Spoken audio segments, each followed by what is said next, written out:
டேய் இந்த அந்த சட்டையை குடுறா போட்டு தரேன். அது புதுசுடா, இன்னும் நானே அதை நீயே போட்டது இல்லைன்னா எனக்கு புரியலையே. குடுக்க மாட்டேன்னு சொல்ல வரியா? போட்டு 2 மணி நேரத்துல குடுக்க போறேன். புதுசு, அதனாலதான்டா சொன்னேன். பாப்பா நீயே வச்சுக்க, அடுத்து எங்கள்ட்ட எல்லாம் சட்டைன்னு வந்துடாத. சரி சரி, சாயங்காலம் குடுத்துவேனா எடுத்து போட்டுக்க போ. ஆமா டய கூட எடுக்காம இருக்கு. ஆனா ஒண்ணு, திருப்பி தரும்போது துவைச்சு அயன் பண்ணி நீட்டா மடிச்சு தரணும். போனோட்ட மஞ்சள் கலர் சட்டையை எடுத்துட்டு போயிட்டு அப்படியே வேர்வையோட குப்பை மாதிரி கொடுத்து பாரு.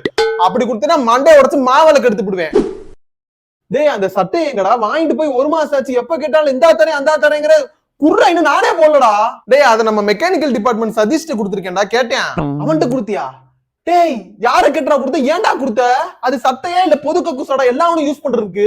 அவன்கிட்ட கேக்குறேன், கொண்டு வர சொல்றேன்பா. டேய் சதீஷ், அன்னைக்கு ஒரு டார்க் ப்ளூ சட்டை ஒண்ணு கொடுத்தேன்ல, அதை கொண்டு வந்து கொஞ்சம் குர்ரா. இங்க இந்த சில்ற பைய கேட்டுட்டே இருக்கேன், நசநசன்ட்டு ஏதோ அவன் சட்டை மாதிரி. டேய் அந்த சட்டை ஈஸி காரன் ஒருத்தன் கேட்டான்னு கொடுத்து விட்டேன்டா. அவன் ஆளுக்கு ப்ரொபோஸ் பண்ணணும்னு கேட்டேன். பார்த்தா கடைசியில அந்த பிள்ளை ரிஜெக்ட் பண்ணிருச்சு போல பாவம். அந்த சட்டை அன்லக்கின்னு கிழிச்சு போட்டான்டா. Hello